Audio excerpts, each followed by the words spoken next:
Hi, my name is Joe Barnard, and this is the engineering cut for Scout F. Scout F is a model rocket that I've been working on in one way or another for the last 7 years, and I finally was able to land it propulsively like SpaceX or Blue Origin this summer, and I'm really proud of it.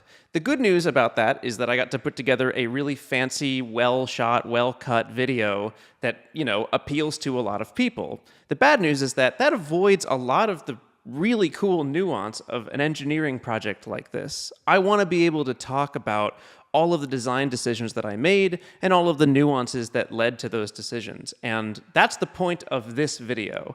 This engineering cut is a chance for me to pull back the curtain as much as I can and just talk about how this rocket got built, how the design happened, and then all of the lessons that I learned along the way that wouldn't otherwise fit in a super flashy video. So that's what we're here to do today, and let's jump into it. Actually, 2 more things before we get started. If you're interested in a specific system on Scout, maybe it's avionics, maybe it's landing legs, maybe it's thrust vector control mounts, who knows what, if you scroll your mouse or your cursor through this video, you'll see that it's split up into different chapters, and you can just watch one of those without the context of the others, and it will probably be the info that you're looking for. And the second thing is that if you want to build one of these things yourself, I have put all of the CAD, like the step files, so that you could print or manufacture the parts for this yourself. I've put those up on Patreon, and the link to that is in the description down below. Okay, with all of those things covered, let's actually get started now. The first thing we're going to take a look at here is the CAD for the vehicle. So I've got the design up here. It's a pretty rough sketch. Not everything is 100% accurate, but I figured we'd go through. We can go through top down too. Starting with the nose cone up here, I came up with a roughly ogive shape. Ogive, I'm not sure how you pronounce it, but just a shape that looked nice to me. We're not going fast enough here that aerodynamics are really a concern. There's definitely drag on the vehicle, but we don't need to optimize nose cone shapes. It just slides in. It's a friction fit here into this 3-inch or 74mm tube. And for the first flight, I 3D printed it with, I think, a little bit of infill. And for the second and on flights from there, I printed it with just one shell layer or one thin layer, spray painted it white. And so it is incredibly delicate. Okay, so this is the actual nose cone here. There's actually an internal layer and an external layer in how this is modeled. You could print this in vase mode. I think that's a thing you could do. You could print it in vase mode. But basically, this is now something like 10, maybe 15 grams with just PLA plastic. And it's good enough. Moving down the vehicle, the next thing you'll see here is the reaction wheel setup. So I'm going to turn off the airframe. There we go. So now we have no airframe. This is the reaction wheel setup. So this is going to control, or this does control, the roll axis of Scout F. This is a little 12-volt DC motor. This is something you'd find in a regular Arduino kit or an electronics kit, some type of maker kit. I picked it because it's cheap and I knew it worked. Between Sprint and Scout and the little micro 3-stage TVC rocket that I did, these 12-volt DC motors have been just fine. As I've said about 1 billion times now, we're not interested in controlling the roll attitude so much as the roll rate. We just don't want to spin up a whole lot, so we need something to resist that. This mount and wheel and all of the parts here was originally manufactured out of aluminum. All of this stuff is just 6061, and I was looking to get more experience with the mill that I'm starting to work on. So the wheel was aluminum and the housing was aluminum. The housing didn't need to be aluminum though, and so after Flight 1, I realized I needed to really dial in my mass budget, so I reprinted the housing for this out of PLA, polylactic acid, and that reduced the weight quite a bit. Continuing to move down here, we have the avionics mount inside of the airframe, and it's really close to the bottom. You'll notice that the vehicle is sort of distributed in a little bit of an odd way. We've got the nose cone up top, which is extremely light. We've got the reaction wheel here, and then all of the big party is really happening down here. 90% of what needs to happen on the rocket is happening in this bottom section. That's because we want to keep our center of mass or our center of gravity really low on the vehicle. So it's a conscious choice, and it has some drawbacks that we can talk about in a little while.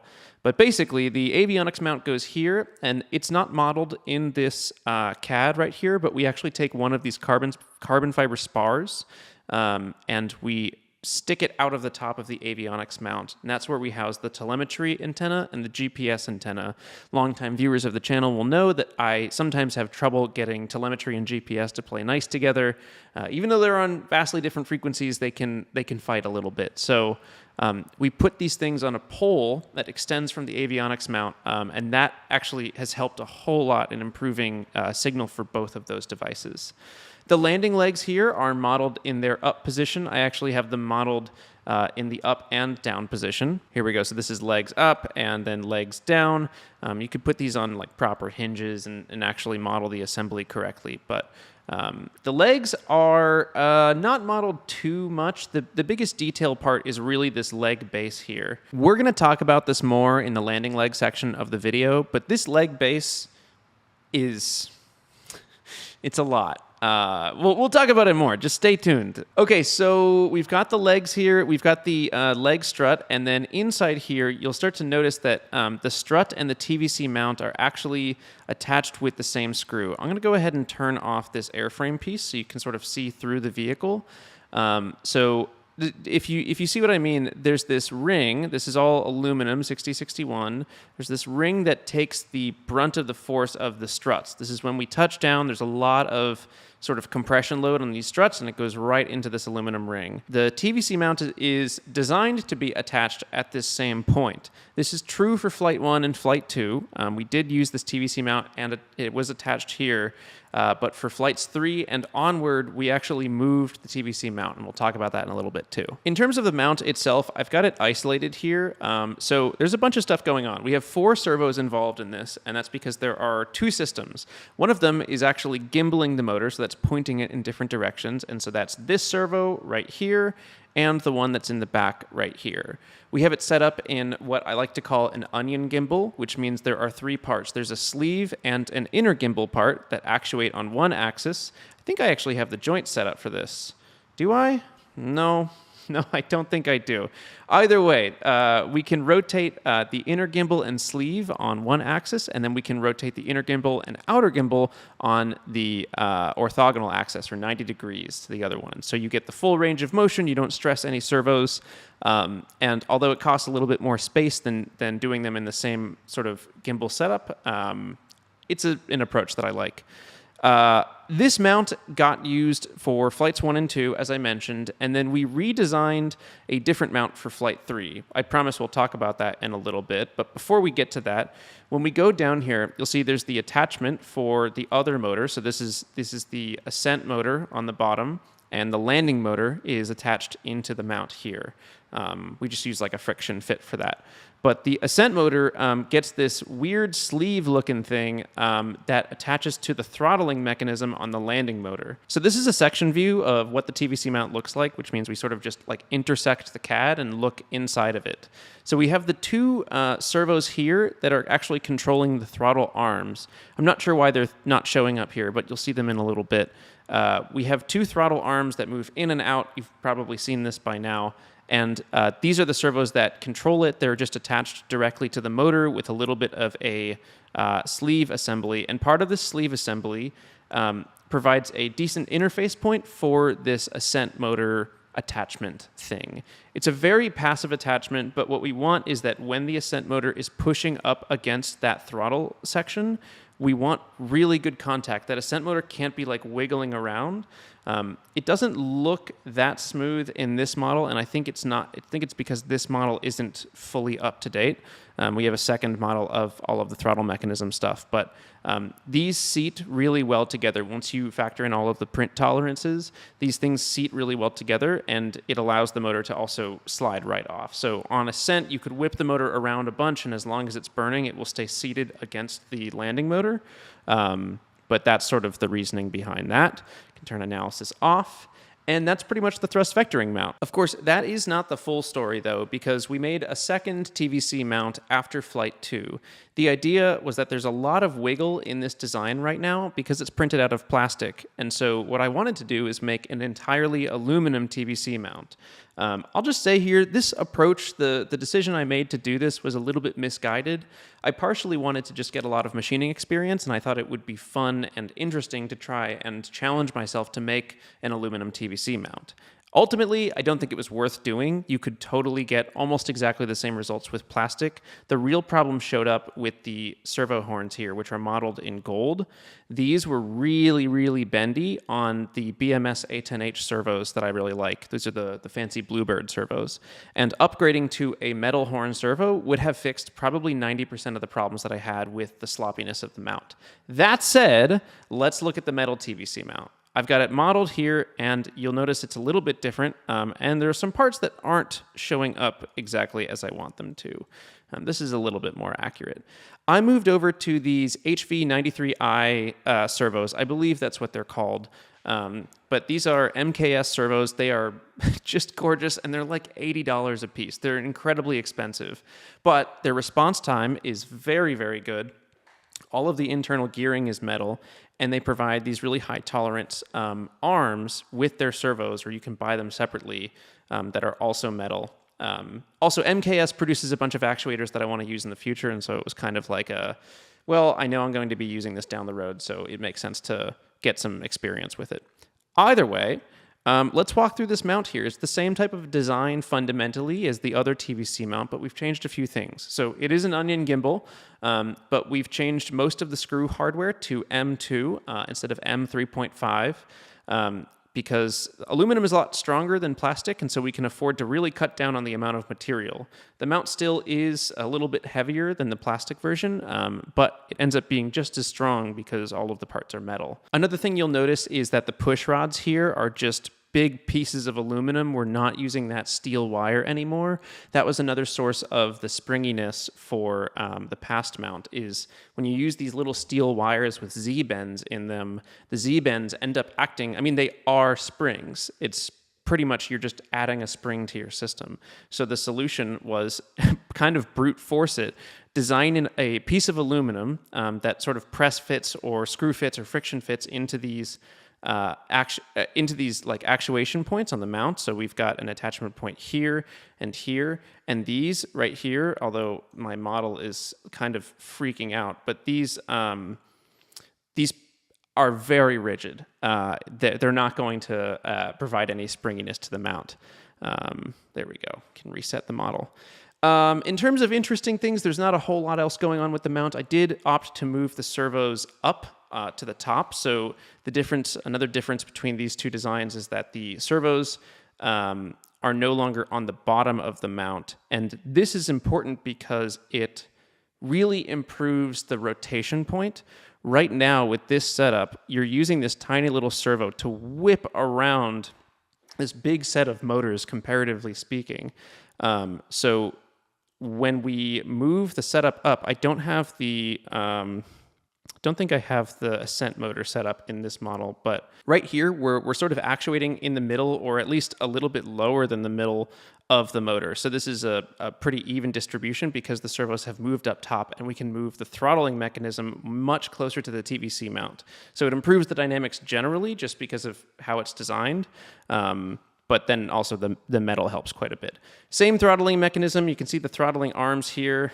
Man, my model is not happy. Okay, and the only other thing that I did here is add this little piece. So this is an interesting idea that I had when I was trying to figure out how we could secure this mount into a cardboard airframe and have it take a little bit of shock vibration without ruining the holes in the airframe.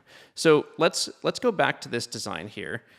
What happens when you land the rocket and the legs put a ton of force into this section right here? If it's a cardboard airframe, every time that happens, you're going to crunch the cardboard just a little bit. And the holes that are designed to hold the landing legs and take all of that force in the cardboard airframe, they're going to rip just a little bit every time. That ended up happening a decent amount on Scout.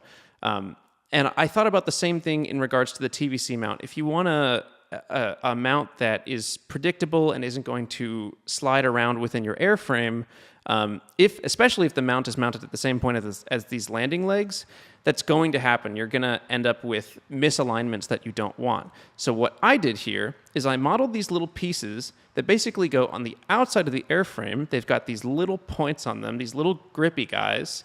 And then when you screw in the TVC mount, so these holes right here, these are threaded. So the screw can grab these holes and it pulls it pulls this piece into the airframe to grip the airframe really hard, and it almost like digs into the cardboard. And once you get those joints really tight, you're not just putting any force from the mount into the hole where the screw goes. You're distributing it across all of these little grippy guys. This ended up working very well, but the important thing is to remember that you need to screw those in very tightly.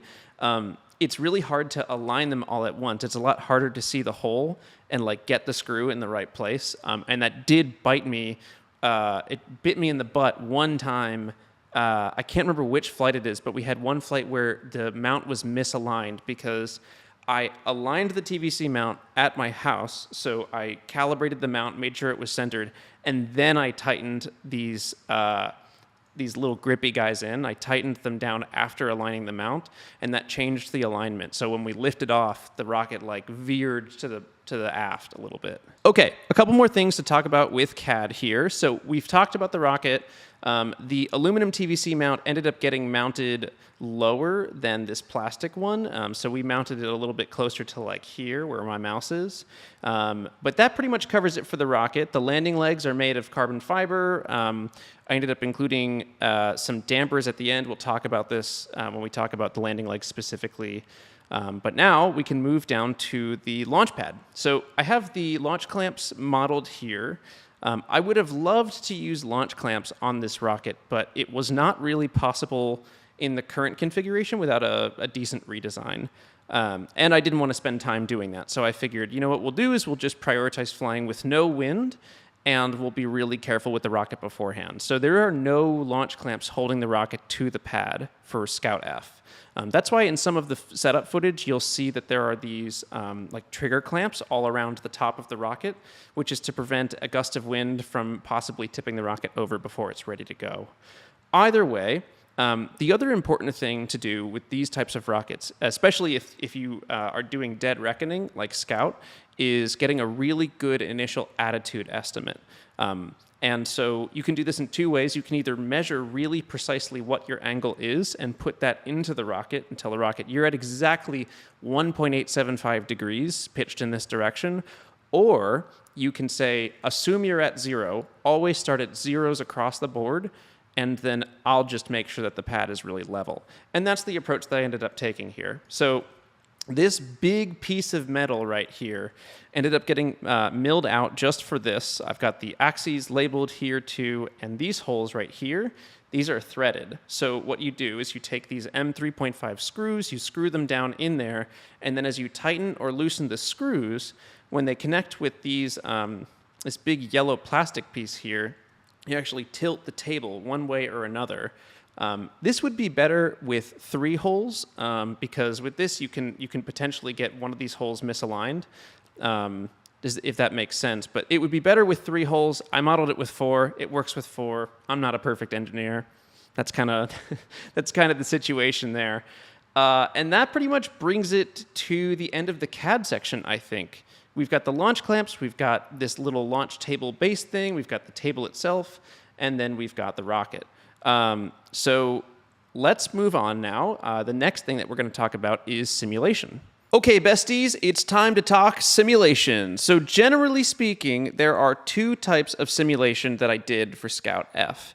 One type is about the stability of the vehicle, so we're talking about attitude rates. We're also going to talk a little bit about horizontal position and velocity. That's one type of simulation. The other type of simulation is all about throttle control and altitude. I split these up for reasons that you'll see in a little bit. And before we get into it, I have to impress upon you how deeply ashamed I am of how poorly this Simulink model is set up and organized. With that said, this is the simulation for not altitude, but just position, velocity horizontally, and then vehicle attitude and vehicle body rates. So let's talk about what's going on here. I did all of this in Simulink, by the way, and that's one way you could do it. You can write a simulation like this in Python. You could write it in C. You could write it, I don't know, you could maybe do it in like HTML. You can do all sorts of stuff with how you want to simulate. Honestly, I know a lot of people who use Microsoft Excel or Google Sheets. You can do it with that as well. Either way, the point here is that while I'm using Simulink, you can accomplish these things using a lot of different tools. In the top left, we have our tuning parameters. There's going to be some stuff here that I explain and some I don't, but the tuning parameters makes a lot of sense. Here's where we import our different gains for the control system. So we have our K matrices, K1, K2, and K3. These go into these blocks that allow us to push these matrices all over our Simulink setup here. We also have cross range, which is the amount that we're going to divert. Basically, this is the number of meters that the landing pad is to the side. Ultimately, for Scout F, I ended up ditching the landing pad, but initially when we designed it, I designed it to be able to target a point on the ground. We have the moment arm of the vehicle right here, which is represented as a fixed value. Even though it's not fixed in real life, it does move around a little bit. It's not a thing that I felt was worth like spending a lot of time on. Misalign 1, or just any misalignment here, this is really important. The TVC mount is never going to be exactly centered, right? You can look at it, you could use a laser level, you could do all of the stuff that you want to try and center the mount, but you're still going to be off by a little bit. In order to fix that in flight, we have an integrator term. So if you think of like a PID, this is just the I part of the PID.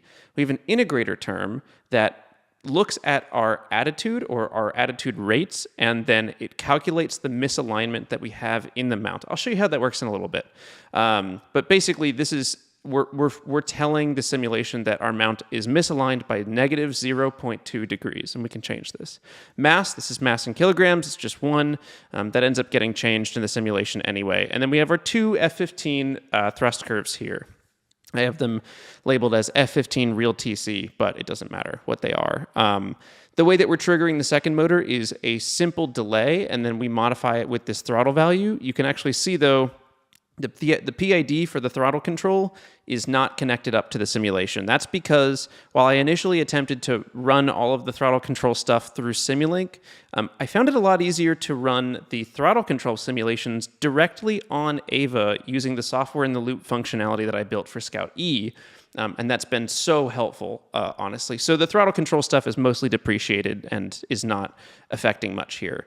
Either way, we've got two motors that burn, and if I bring up a plot here, this sort of shows you the motor burn times. There's a couple other things going on in this plot. This is basically the attitude of the vehicle, and then the thrust, which is a little bit modified. Don't worry too much about it.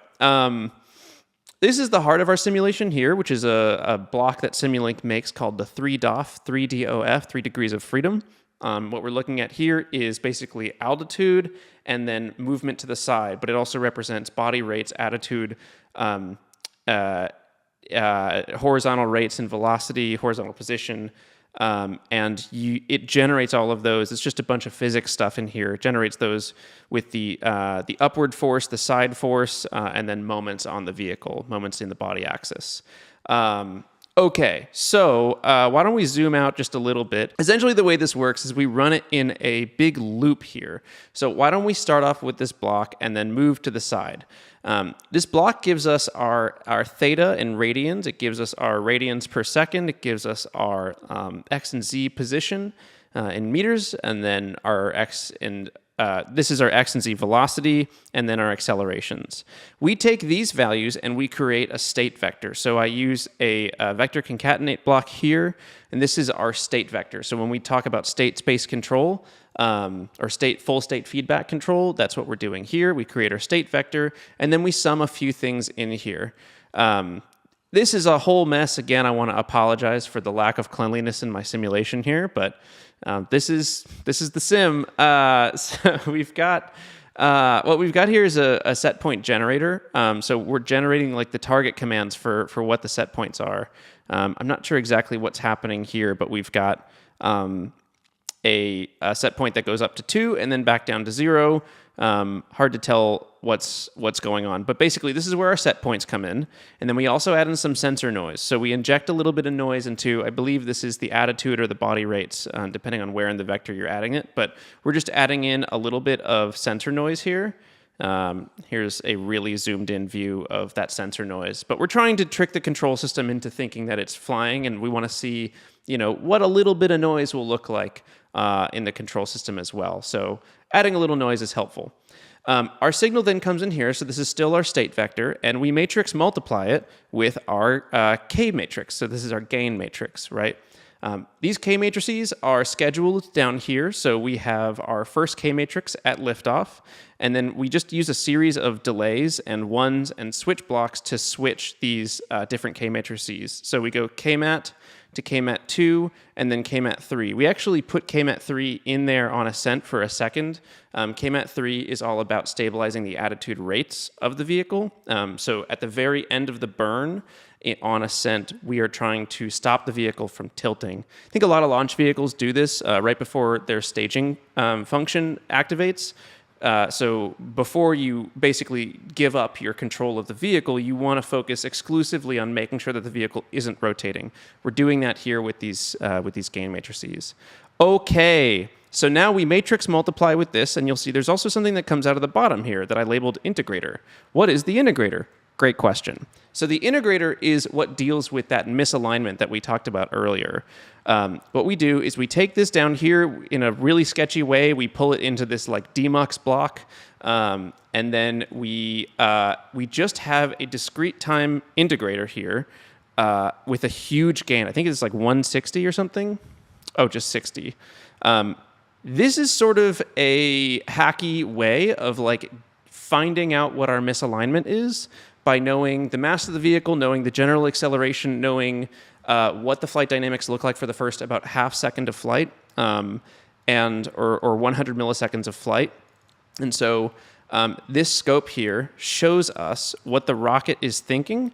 And if you watch really closely after liftoff, as the vehicle lifts off the pad, it's going to start tilting in a certain direction, even if the mount is centered, because there's some misalignment. So if we look at that tilt really close, we can correlate that tilt by just multiplying it. We just have some gain in this integrator.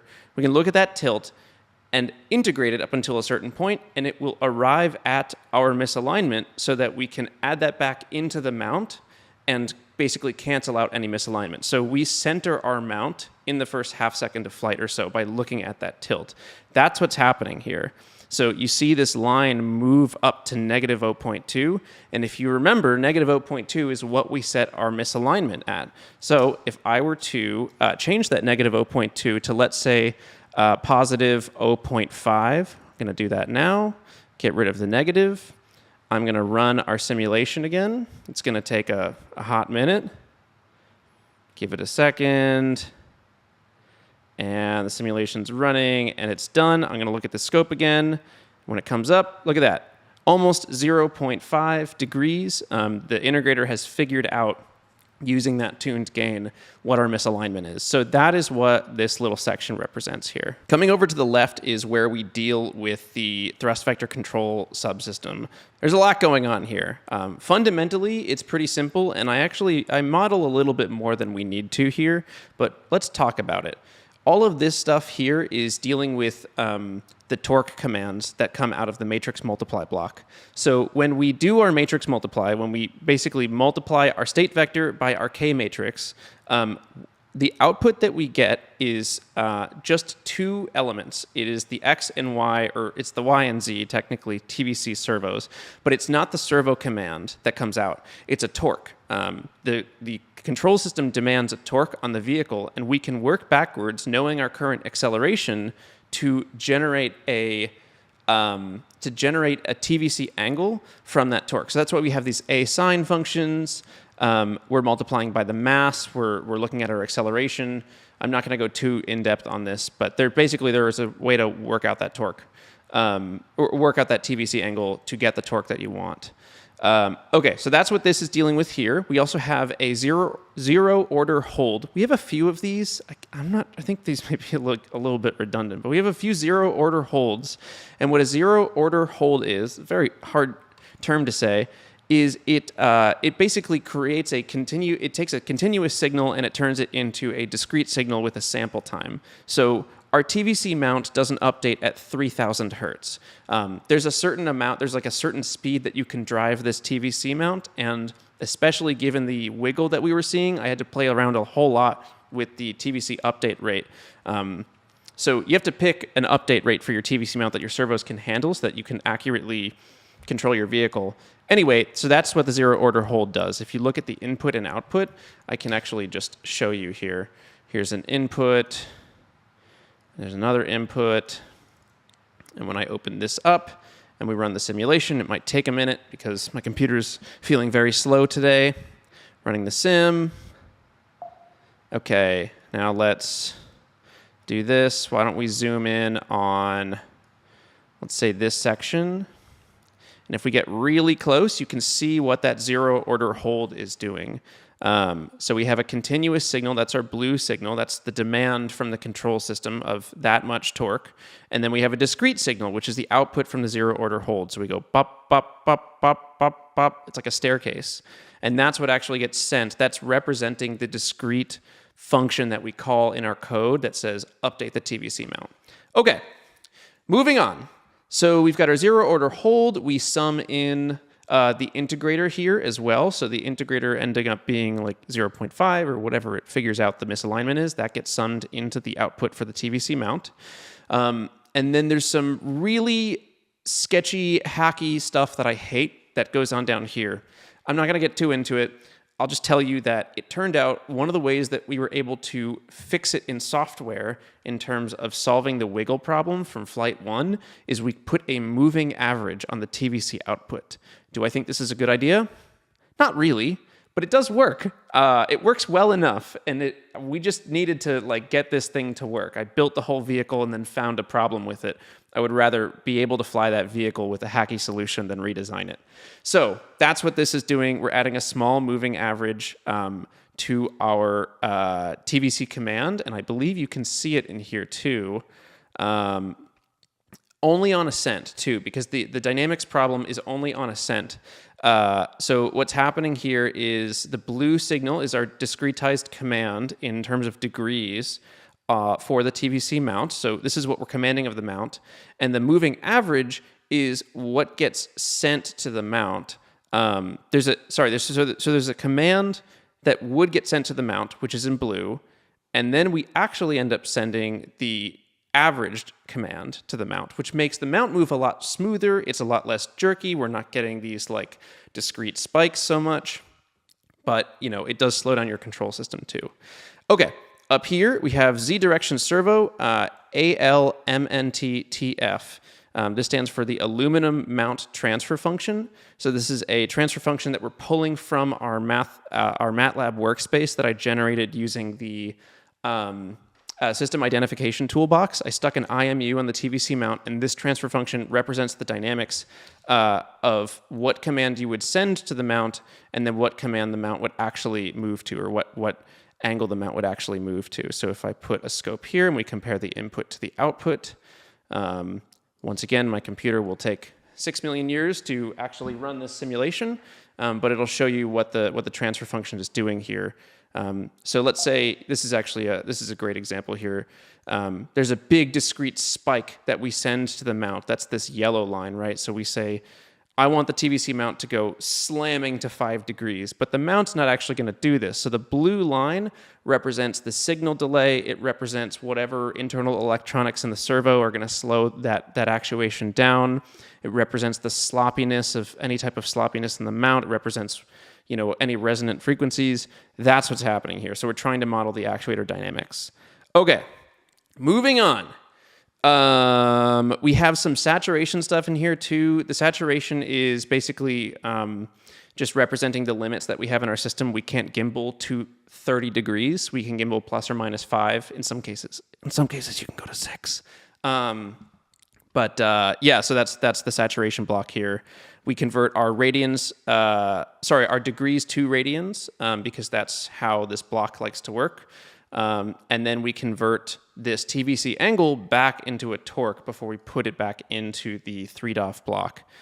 So we've been working in degrees all down here. We converted from torque to degrees, and then from degrees back to torque. Okay, and then this is just converting our sideways forces to velocities so that they can convert to position too.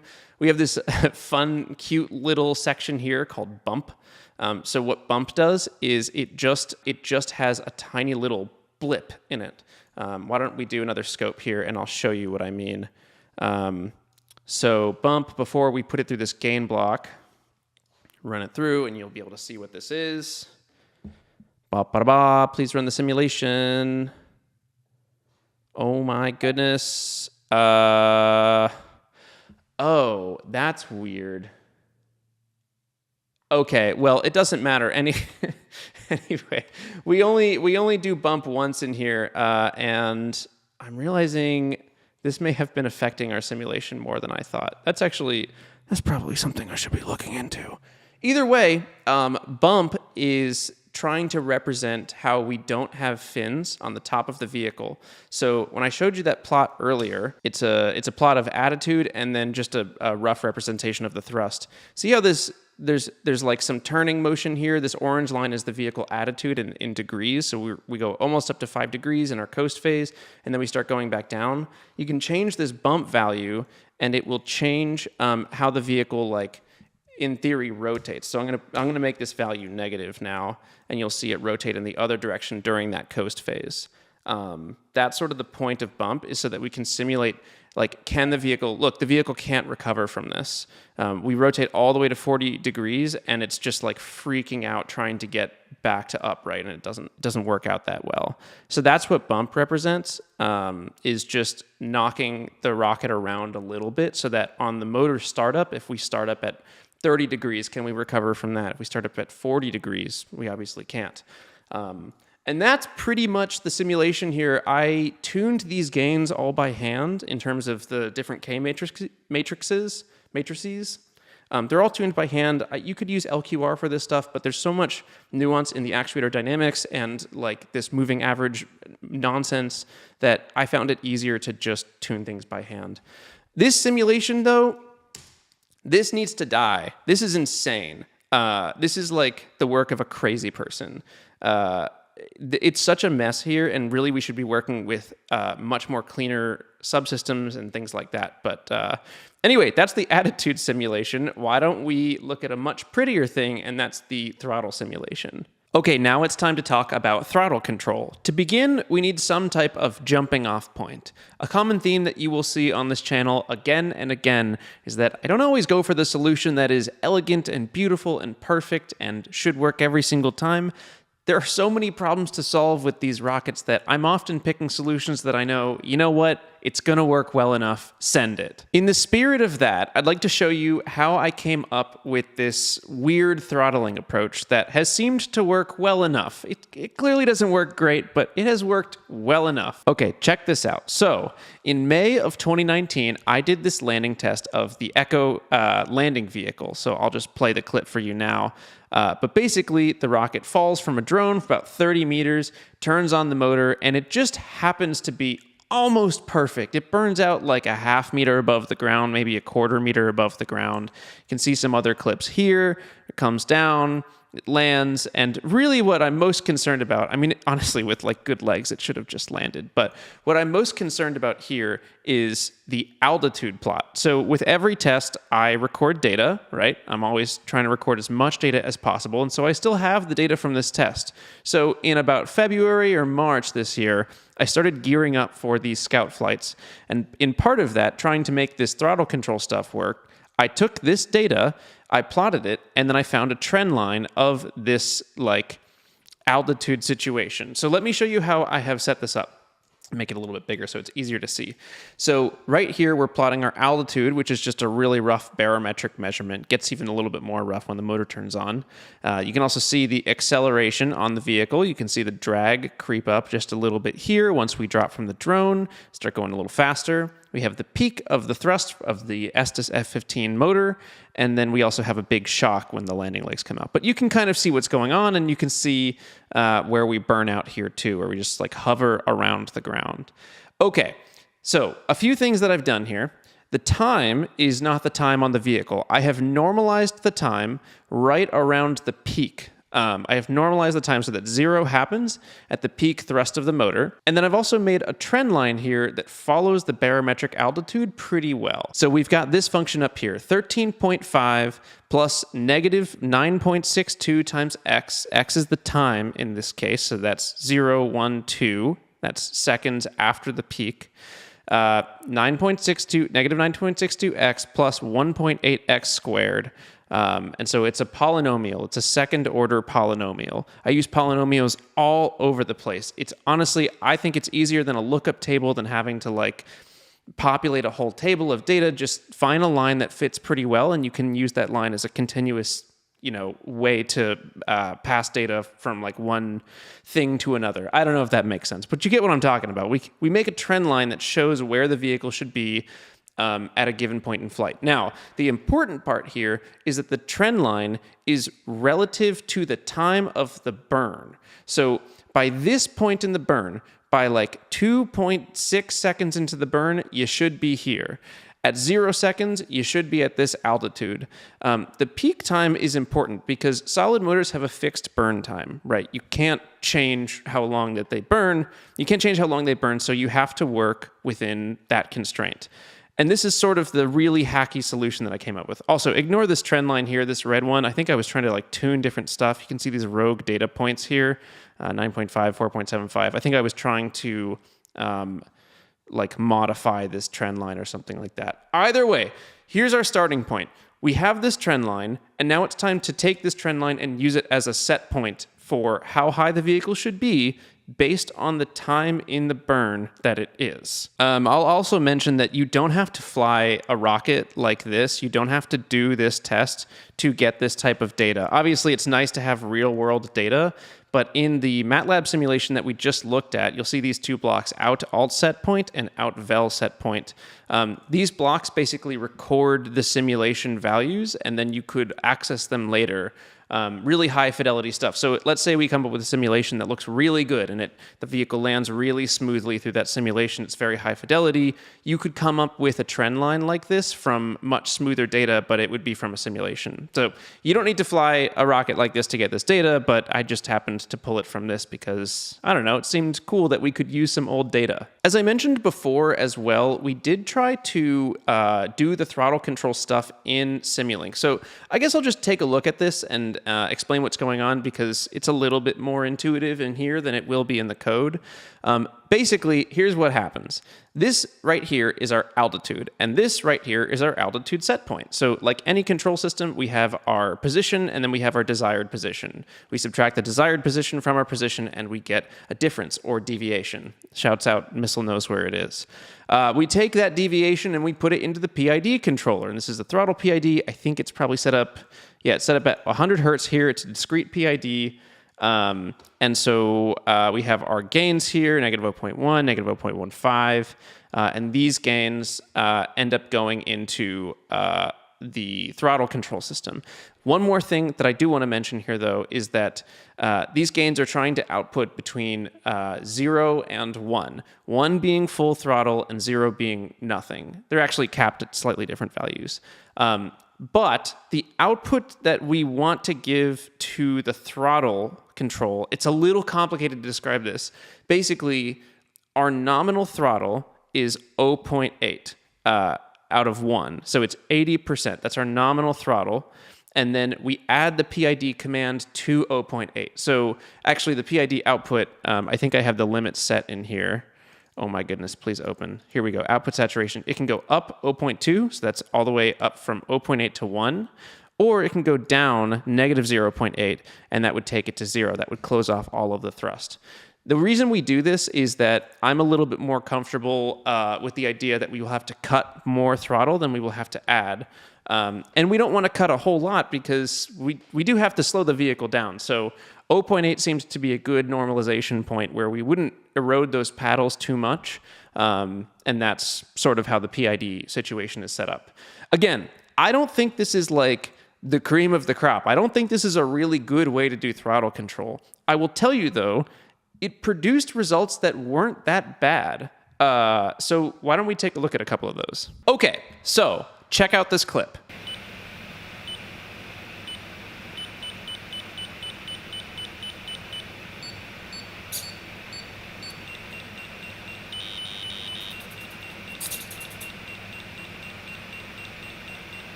What you're seeing here, all of this data on the screen, it's all fake. It's not fake necessarily, but it's all generated by Ava. So what we're doing here is called software in the loop.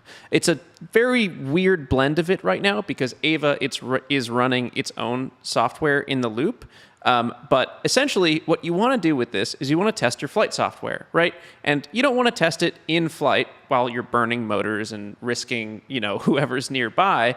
So you take fake flight data or fake inertial cues and you inject it into the computer and say, do your thing, fly as if you were actually in the air. And that's what's happening here. During development of Scout E, the previous version of this rocket, I did a whole lot of work on creating this SITL functionality in Ava. So let me show you a little bit about how it works. Okay, so this is the code for Ava. This is the main loop. It's in C++. It's really in like Arduino, but you can call it whatever you want.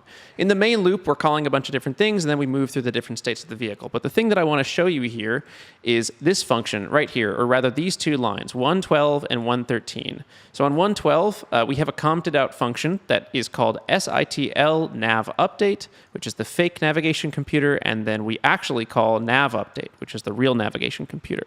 The way that Ava is set up, we have three computers. There's an MPU, which stands for main processing unit. There's a nav, or navigation computer, and there's a telemetry computer. And so the MPU asks the nav for all of the navigation data. The nav is responsible for the IMU, the barometer, the GPS. It's responsible for the Kalman filter. And then when the MPU says, hey, I want to know where we are, it asks the navigation computer for those values. And that is what happens in the nav update function. But what we can do here is we can comment this out and comment this back in, and now we're running the SITL nav update function. And we're just ignoring whatever the navigation computer is doing. But from the perspective of Ava, from the MPU, it has no idea what the real data is and what the fake data is. So this is a pretty good way to do SITL for Ava. When we look at the SITL update function, we can see what's going on here. So if SITL is true, if we're actually running this, we run this at a simulation time step, which I think is like 200 hertz or 100 hertz or something like that. And we do a couple of the things here. If we haven't passed the launch time, don't launch. And then this is if we're launched, we can start running these functions here. So we've got F15TC, which is our F15 thrust curve, and it's represented as, you guessed it, polynomials, baby. It's just a bunch of discretized polynomials that I came up with trend lines that represent what the F15 thrust curve is like. I hate lookup tables, so I do it this way. Anyway, it's a pretty accurate representation of it. We got a bunch of ridiculous stuff here, but it works well enough. So anyway, we run this, and it allows us to test out our software. Okay, now, remember before when we looked at that spreadsheet, let me pull it up here, and we saw that I normalized the thrust curve around the peak, so 0 here, and then if we just call, what if x is 1, that's where the altitude should be in reference to the peak. So that's how we generate that altitude set point that tells us if we're high or low with the rocket. So what does that look like in real life? It looks like this. In our update state vector function, which is just updating where the rocket thinks it is in all of the states that we're trying to control, if system state is greater than 7, which is the landing burn start, we do xpos inertial MSP, which is x position in the inertial axis, or inertial frame rather, meters, I always put the unit of measurement in there, meters, and then SP is set point. So that's our desired altitude. And then there's this nasty polynomial in here, and we have a couple of different variables, but mostly it's just this, time since peak sec. So that is the time since the peak thrust of the motor in seconds. Now I hear you asking, Joe, how do you know the time since the peak of the burn? Great question. This is where we find the peak acceleration, and this is a function that was carried over from Scout E. A lot of the stuff is carried over from Scout E. A lot of the development for Scout F happened in 2020, basically. But this function, honestly, I don't know that I could explain it without looking at it for a little while. But we're looking at a couple of different gates here. We need to be accelerating harder than 6 meters per second squared. We need to have been 0.25 seconds away from the peak thrust. So basically, we're looking at our past data to see if the thrust is decreasing or increasing, generally speaking. If we pass all of these things, we hit this statement here, this series of statements, peak at this time, the command to peak time. That's the, if you look at this clip here, the command to peak time is listed as just peak time right there. This is important just for data on how long it takes between when you send the ignition command and when the motor begins its nominal burn profile. And then we have some variables in here that's going to allow us to set that time since peak sec, which is going to help us generate that set point. Okay. So we've got our set point, right? We have our set point, we have our time since peak set. Now we need to actually run the throttle command. That happens in this function right here called throttle update, which is a total mess. There are lots of different edge cases in which we want to open and close the throttle arms. It is not directly a PID approach. For instance, I'll give you an example. If you realize that you've touched the ground, you want to slam those throttle arms shut so that you don't hop the vehicle back up. So throttle update has a whole lot of stuff going on in it, and for simplicity's sake, we'll just skip it right now. But in SITL, what we're doing is we're running all of these functions with this fake navigation data, and we have the rocket command itself, we have the rocket try and land itself, and that's what this SITL stuff is all about. So I figured the easiest way to do it is just run the simulation. And if you want disturbances, if you want variances or things like that that you wouldn't get from just integrating a bunch of really smooth measurements, we have that too. In the SITL function here, or the SITL.h page, at startup, we set a couple of different variations using the random functions. We do random seed and read one of the analog pins, specifically the battery voltage pin. That reading is never going to be exactly the same, and it's going to give us a different start point in the random sequence of Arduino, so that in most startup cases, we are getting not true random, but like pseudo-random values. And then we add ignition variation times. So we have a variation of 180 milliseconds that we can go either up or down, not up or down 180, but it doesn't really matter. These are all details in the weeds here. We've also got ascent variation, so I couldn't tell you exactly what these things represent, but these are tuned to basically simulate a strong motor or a weak motor, things that would give you a slightly different flight profile so that you can, in real time, in real life, like Monte Carlo this situation. But yeah, no, I mean, I'm quite happy with the SITL stuff. It has proved incredibly helpful for things that are way beyond Scout too. For all of the HPR stuff I do, all of the high-powered stuff, I've got these weird polynomial curves that are now built up for, like Lumineer had an N motor, and I have an N motor thrust curve in here now. We used thrust curves like for Send It, right? For my level 3 launch, that gets an SITL run before too. Like any flight at this point, before I fly, I run a software in the loop test, and it's really easy because of Scout. So that is the throttle control section of simulation. We talked about the attitude control section of simulation. And now, since we just talked about throttle control, why don't we talk about some of the hardware, the characterization, the testing, and let's just jump into it. Before I arrived at this ceramic paddle solution that ended up working for Scout F, I tried 2 different solutions over the course of the months leading up to these first flights. The first solution, and I think the easiest one, if you can get it to work, is called Krushnik effect throttling. You can find some obscure papers on this and a little bit of test data online, but there's not a whole lot of really good literature about it. The idea is that as you extend a sleeve past the exit plane of the nozzle, if you extend it long enough, you start to get this weird interaction with the exhaust plume where you end up cutting off some of the thrust. Now, there's varied explanations as to how this works. I am not going to be the right person to explain that to you. And again, some of the literature on this is like really obscure and hard to find, but as far as I can tell, this happens because there's this turbulent interaction between the exhaust plume and this sleeve that you move in and out from the motor. I don't know that much more than that, but I do know that it has a throttling effect. So my goal was I have a bunch of these F-15 rocket motors in preparation for lots of flights. I can just sort of brute force record a ton of data with a ton of different designs and sleeve extensions and see if we can find some type of correlation. So that's what I did. In the fall of 2021, I set out to fire tons of F-15 rocket motors with these Krushnik sleeves. And as I fired these, I filmed them from lots of different angles, and I recorded the data on a load cell. A quick shout out here to the team at FreeFly, who make the Wave camera. They also make a bunch of aerial imaging systems. They've been very generous in letting me loan out these cameras or letting me borrow them. So a lot of these really slow motion shots come from the free-fly wave camera. So while firing these motors produced a lot of pretty footage, the data was less encouraging. Before we take a look at the data, I want to explain that we do need about 20% throttle range at a minimum in order to close the landing problem.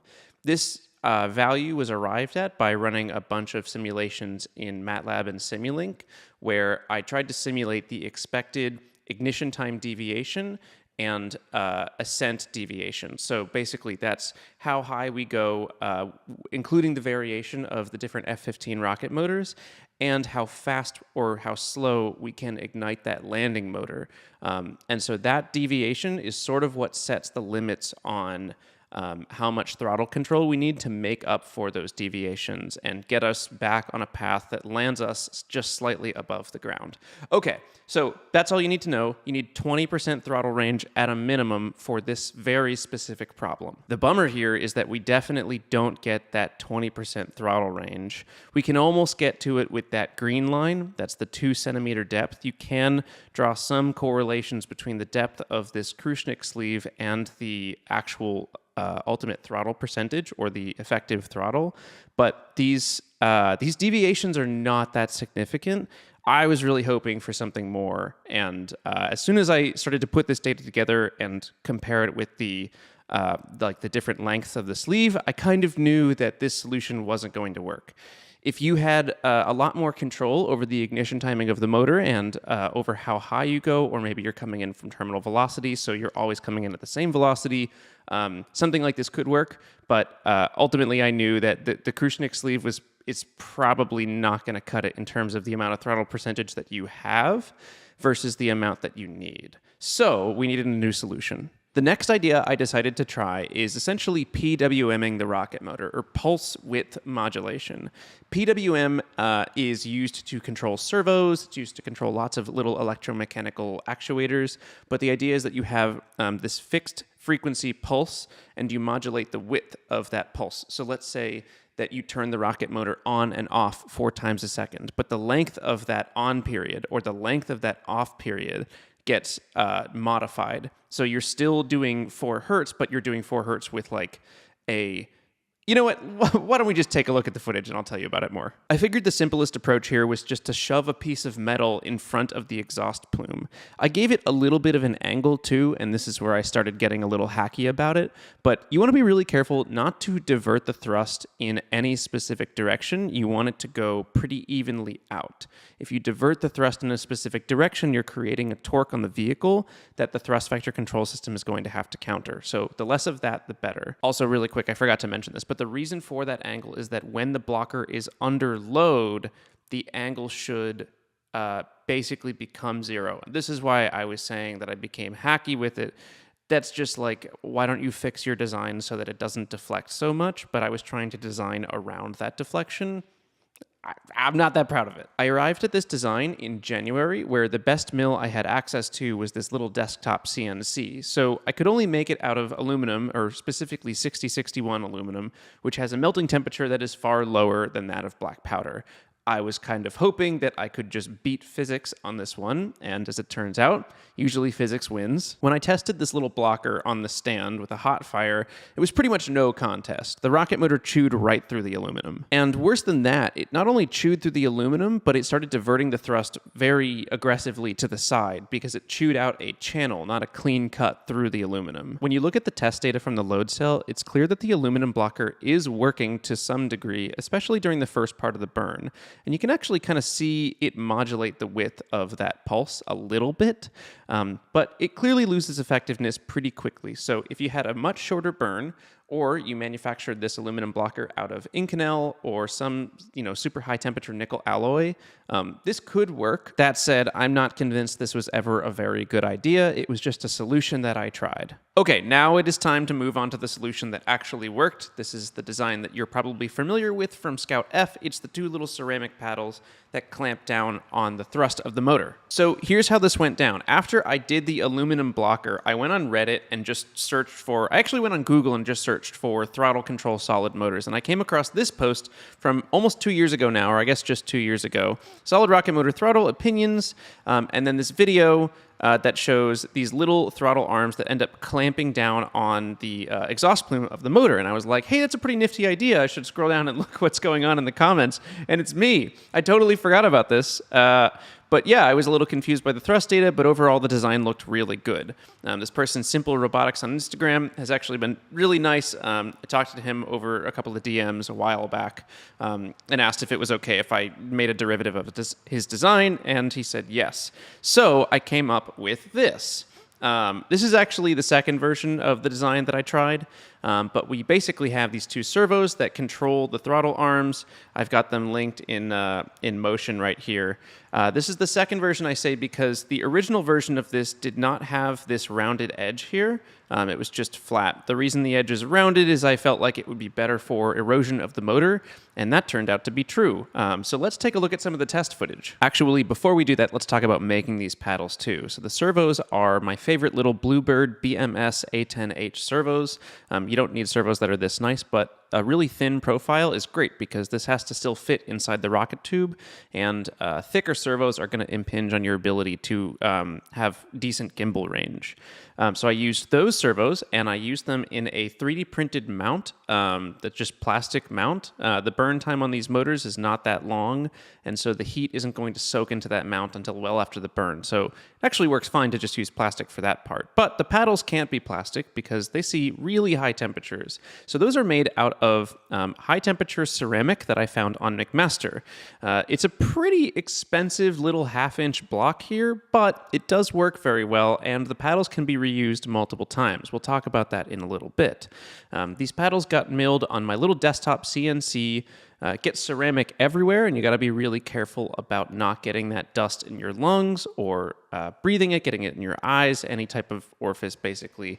You don't want that going anywhere. The paddles get some holes drilled in them. If you look at the video on this channel about solid rocket motor throttling, you'll see some of the struggles that I encountered in the process here, mostly just making sure to properly evacuate chips from when you're drilling. The paddles get mounted, and then I try to calibrate the servos so that they actuate pretty evenly. This is an important part with this design. You have to get that as close as you can, essentially matching the movement of the two servos. It's a little bit tricky to do, but if you don't match it properly, you'll see in some of the test footage here, you can actually end up deflecting the exhaust to one side, and you end up creating, as we've seen in some other approaches, you end up creating a moment on the vehicle. So you vector your thrust through this approach, but you don't really want to be doing that. What you just saw there is the first time that I fired those ceramic paddle throttle things, and as you can see, because this is the first, it still has that sharp edge on the inside before I rounded it off. But this is just a proof of concept, and let's look at how the proof of concept worked, which is it worked great. This is like amazing. Seeing this data gave me incredible hope that we could actually throttle these solid motors. So this is the first test from January 3rd of 2022. And you can see the servo command, which is just converted to like an arbitrary number. But the servo command in relation to the actual measured throttle, or the actual measured thrust, at least measured by the load cell, and then a nominal curve here in blue of just a regular F-15 rocket motor. And this totally works. Like, we can throttle almost down. This is like 1-2 newtons here, where it would normally be up to 15 or 16. So this was really encouraging seeing this. And now, of course, the question is, how repeatable is it? Unfortunately, because I wanted to change the design to the curved design, I did have to remake the throttle arms and then basically find a new baseline. But that's the next step in this process, is we have to find out how repeatable these things are. And that is exactly what I did. After a few weeks of working on a different project, in late February and early March, I set up a few more tests, specifically 3 more tests, to fire these throttle arms. These tests also proved valuable to determine if we could reuse these throttle arms. I had a sense that we probably would be able to, just judging off of these first few fires. The paddles don't really see a lot of erosion here. They definitely see a lot of heat, and most of the change in shape has to do with melting a little bit of that PLA plastic away from the servo mount. That gets on the throttle arms, it cakes the throttle arms. They get coated in, like, when the exhaust plume goes back onto the clay nozzle, some of that clay comes off and it goes onto the throttle arms too. But fundamentally, the ceramic doesn't erode away that much. So several of these tests, you'll see that the throttle arms don't start off as these clean white ceramic pieces. They start off really dirty because they've been fired before. The other thing that I did a lot of during these tests is measure the side force. You'll see a secondary load cell on some of these where I'm trying to measure how much off-axis thrust are we getting. In the test that I showed earlier when we had that deflected thrust angle, I didn't have the side load cell there. But just in case that reappeared, I wanted to measure what the side forces were. So we're measuring on 2 load cells for every one of these tests. So the good news is that when we take a look at this data, we can see it's pretty repeatable. There's definitely some variation here. There's definitely some range. This actually includes the original data that I fired with the square-edged throttle paddles, because that ended up being close enough that it seemed like valid data that we could work with. The difference here is not that great.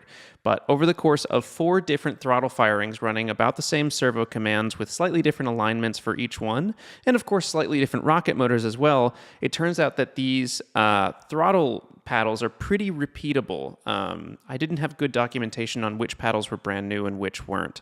But this range, even with this range of a few newtons here, since we're actively controlling the descent, it's okay if we have a little bit of error in our throttle percentage. We can use an integrator term to pick that up, or just some higher proportional or derivative gains. This plot that you see here is showing the side forces that are generated during these throttled tests.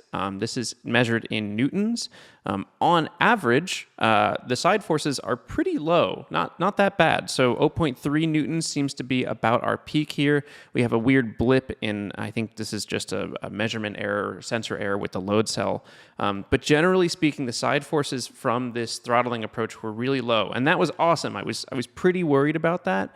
And it turned out not to be an issue. This also is true in terms of the flight testing. Those side forces turned out to be pretty insignificant, which is, it's very good. It's a really good thing. Okay, there is one last thing we need to talk about here in reference to throttle control, and that's how do you go from commanding a throttle percentage to writing that value to a servo?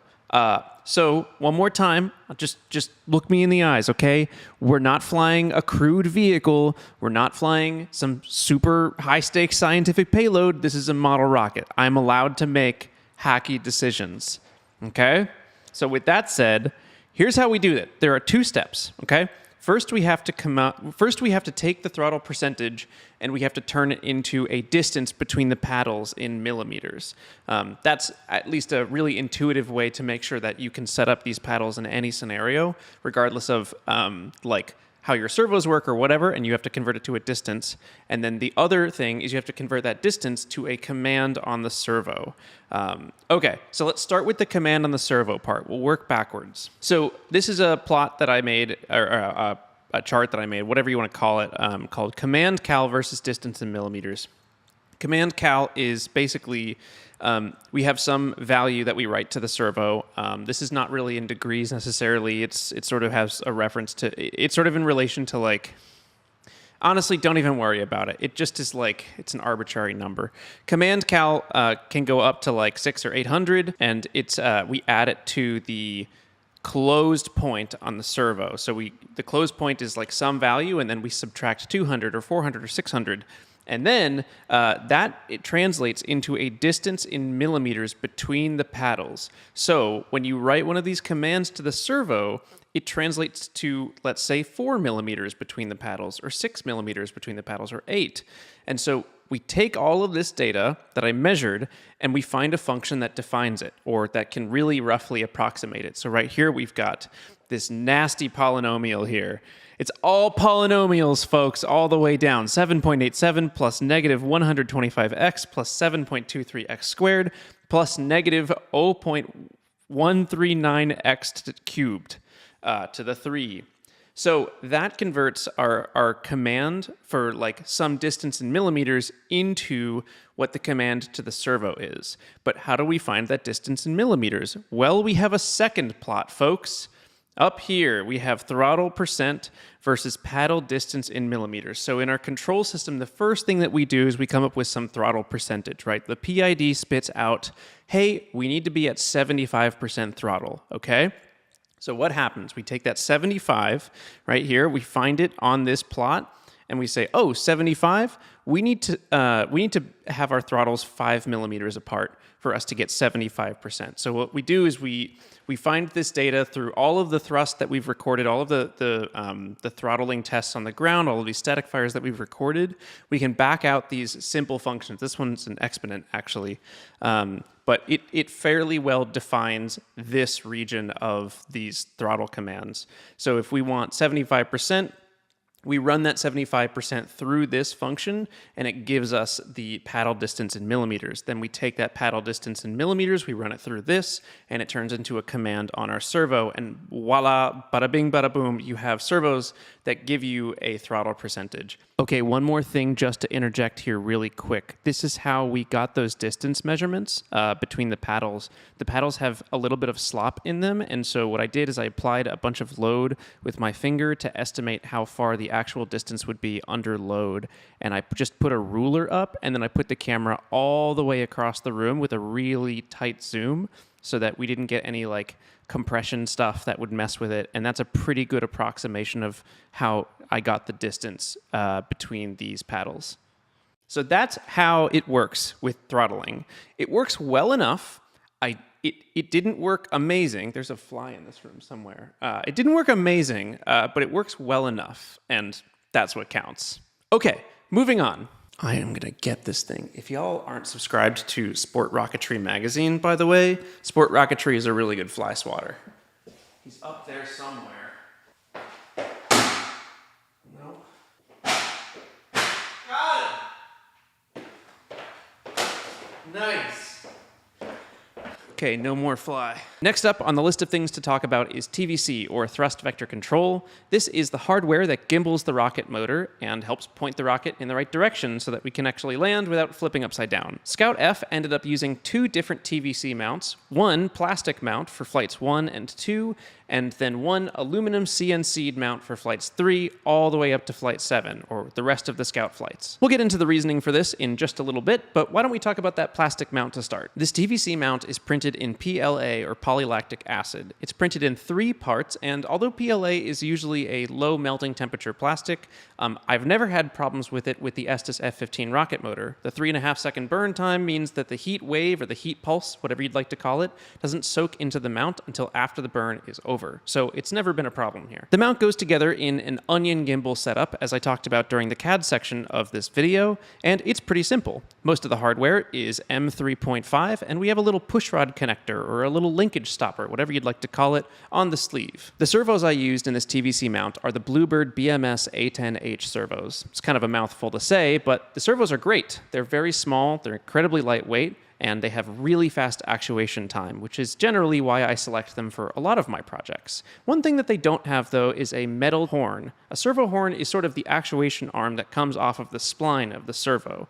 That's going to be a problem, and we'll get into it in just a minute. As mentioned earlier, the mount goes together pretty easily. We have one straight 1mm pushrod that goes to one axis of the gimbal, and then one 1mm pushrod with a Z-bend in it that goes to the other axis. The Z-bend is also a problem. This ended up contributing to some of the vibration issues that we're going to talk about in a second. The servos connect to Ava on dedicated TVC pins, although I don't know why in this footage I'm connecting them to the fins output. That's kind of weird. And as I've started doing in most of my projects, I went a little crazy with securing the connections between cables. These servo cables can get pulled apart really easy, and I would hate to lose a flight because of a faulty connection. So I take little twist ties and I put them over the connectors. I'm sure there's better ways to do this, but I'm Joey B from bps.space, and sometimes the solutions here are a little bit sketchy. The length of these servo extension cables is also a little excessive. I should have just purchased shorter cables. I don't know why I didn't do that, but this rocket is already such a money pit that I figured, well, I'll just shove the extra cable into the avionics bay. This ended up causing some problems with noise on the servo, nothing that would have killed a flight or made the difference in whether a flight worked or not, but it did lead the servos to jitter quite a lot on the launch pad. As I mentioned in the CAD portion of the video, the way that this TVC mount is secured to the airframe is with a screw that also goes through the leg strut mount. All of this will be covered in the leg section as well, but all you need to know here is that the screw that attaches this TVC mount to the airframe also goes through the leg strut mount. And finally, this is what the base of the vehicle looks like with all of the legs and TVC stuff attached. This is not really important for the TVC section of the video, but it's just nice footage, so I'm showing it. Now let's talk about the problems with this design. During Flight 1, the vehicle wiggled a whole lot on the way up. Actually, it's not necessarily that the vehicle wiggled, it's that the TVC mount wiggled. The dynamics that led to this event are hard to describe because I don't fully understand them, but I know that one of the really big parts of this is the slop, or the sloppiness of the TVC mount. So that has everything to do with connections that aren't totally rigid. When there's a pin in a hole or a push rod in a hole, that hole needs to be the exact diameter of the push rod. If it's any bigger, the mount can jiggle a whole lot. And when you look at this footage of me characterizing the TVC mount, you can see that wiggle is abundant. There's a couple of things at play here. One of the biggest ones is the fundamental design of this TVC mount. I want you to notice a couple of things here. The first is that completely needlessly, the servos for the TVC mount are on the bottom. They don't need to be on the bottom. It can be arbitrary. They can go up top or on the bottom. The problem is that by putting them on the bottom, even when it's just the landing motor in that TVC mount, we're not rotating around the center of gravity or the center of mass of that loaded motor. That problem gets so much worse once we attach the ascent motor as well. So in the redesigned TVC mount that I ended up making out of metal, I moved those servos up top. The other thing to notice is how much bending is happening right around here, right around where the servo is. That's because of these little plastic servo horns. I have not personally been able to find metal servo horns for the BMS A10H servo, but I bet if you looked hard enough, you could find some. This turned out to be one of the biggest problems, and I wish I had done this characterization before redesigning the mount, because I think you could get away with a plastic TVC mount with these same servos and a metal horn and get rid of almost all of the wiggle here. That said, between the Z-bend push rod, which acts like a spring, between the plastic servo horn, between the bad, rotation point of these motors, this design was suboptimal, which is why after Flight 2, which did not look so good on the way down, I decided that we needed a new piece of hardware to gimbal the rocket motor. And this is where the metal TVC mount comes in. Aluminum TVC mount, CNC TVC mount, whatever you want to call it. It's this fancy thing that I spent a very long time on, and ultimately that I don't think was worth it. So let's talk about it, because some good has to come from it. Okay, so as I said, in solving the wiggle, I wanted a stiffer TVC mount, and I decided to stop at basically nothing to achieve this, which means I want all of the material that is as stiff as possible, and I'm willing to accept some weight hits. I had this idea that I could make a TVC mount entirely out of aluminum, and I had just gotten a new Tormach 440mm in my garage and wanted to get better at using it. So I spent one whole entire week, this isn't hyperbole, it was an actual full week every day at this machine making this tiny little TVC mount. Is it good? Yeah, I think it's great. Was it worth that time? Absolutely not. I can't even show you a fraction of the footage that I shot of this process because there's so much. A lot of the complexity here too is that this type of design, this type of part would really benefit from a fourth axis or fifth axis and a much more professional machinist doing the work. I was doing this on a 3-axis machine, and while that works and you can get it done, you have to do a lot of sketchy work holding from time to time, and that caused a few problems. I also burned through a whole lot of stock material. Again, because these parts aren't very flat, you have to chew through a lot of aluminum to actually get the part out of the stock material that you want. I had to work through designing different tool paths, things that were kind of foreign to me. It was a very good learning experience, and some of the mistakes I made were good and not that harmful.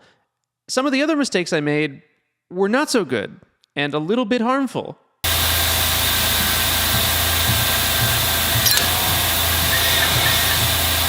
Shoot. That is not good.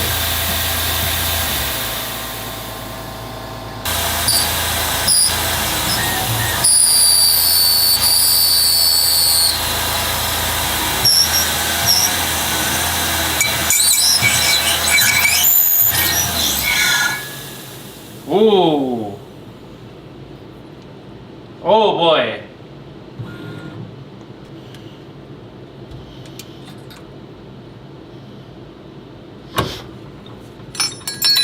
Wow. What you're seeing here is me trying to drill one of the holes to connect the outer gimbal to the inner gimbal. I'll tell you what happens here. When your speeds and feeds are too slow, if you forget that heat exists, you think, okay, cool, I'll just go really easy on my bits.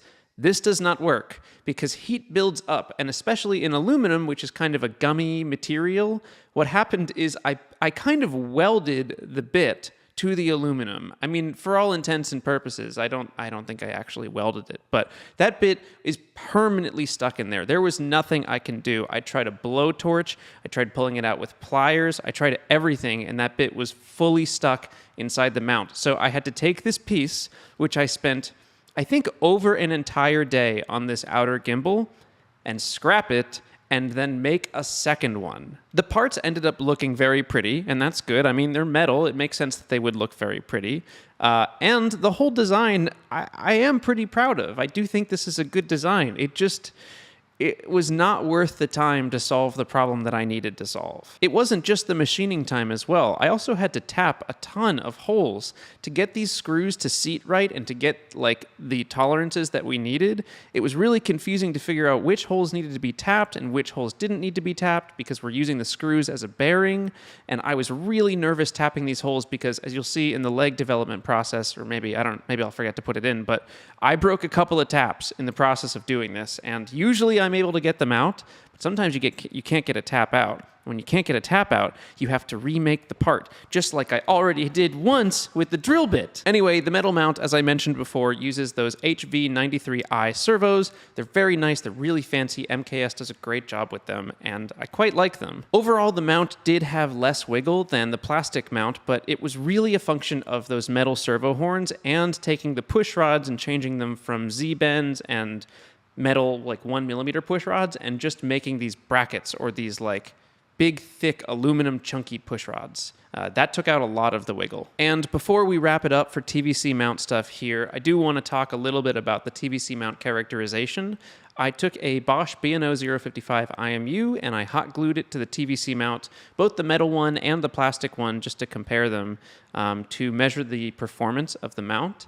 This is a process that I also did for Scout E, and it's a process that I like to do for most of my models. At this point, modeling your actuator dynamics, especially on a vehicle that's this size, is a really important thing. As the vehicle gets larger, you can have a slower control system, that's all well and good. But for this size especially, having fast actuators and knowing exactly how fast they are is really important. So I used the system identification toolbox in MATLAB, and I took that IMU data, I took some time data and some step response data, and I generated transfer functions. I found the transfer function of best fit, basically. They have a lot of great tools in there, and that transfer function is what's represented in the simulation that I showed earlier. When we saw that AL transfer function thing in our simulation, that's what you generate from this IMU data. Okay, with all of that out of the way, it is now time to talk about landing legs. So, real quick, before we talk about landing legs, I want to show you something. Come with me on a journey. This right here is Adobe Premiere. This is the project that I'm currently editing. You're about here in the video right now. You've just seen me talk about that we're going to talk about landing legs. These are the other sections of the video. You've got a section where we talk about throttling. I've got a section where I talk about simulation. I've got a section where I talk about CAD. Right here, see these numbers up top? We're at about an hour and maybe 25 minutes into the video, something close to that. I'm going to scroll out here and show you the landing leg footage that I have. Let's just scroll out here, scrolling out. This is the end of the landing leg footage. Do you see this number? That's 7 hours. There's 7 hours of landing leg footage. Who did this? This is what we call in the industry overshooting. I shot way too much footage of the landing legs. There is like no way that I will be able to properly show you all of this production footage, all of this test footage. There's so much content here, and I don't know how to deal with it. So I just want you to know I could put together a 7-hour video with landing leg stuff, but I'm going to spare you because I don't have the time to edit that and you don't have the time to watch it. Okay, with that said, let's talk about the legs now. So these legs were some of the first parts that I made on my Tormach 440 mill. I love this mill. I'm having a great time using it, but it did take a little while to build the parts, and I probably made more of them out of metal than I really needed to. First up here is the strut mount. The strut mount is covered a little bit in the thrust vector control section, a little bit in the CAD section, but it's the part that feels all of the compression load when the vehicle slams into the ground. It's made of 6061 aluminum, and it's a pretty simple part. The next parts that I made were all of the little tiny brackets. These are the brackets that hold onto the carbon fiber spars that are parts of the legs. These are the brackets that terminate the struts of the legs too. It's a lot of little tiny parts, and I tried to mill them out of one big piece. This did not work great. I shot a lot of time-lapse footage of this, and I wish I had shot real-time footage so that we could hear the audio, but I broke at least 2 bits making these parts. The feet of the legs, or the ends of the legs, are made out of PLA. They're 3D printed. I kind of intended to make these metal originally, at least that's how the design was set up, and then when it came time to make them, I was like,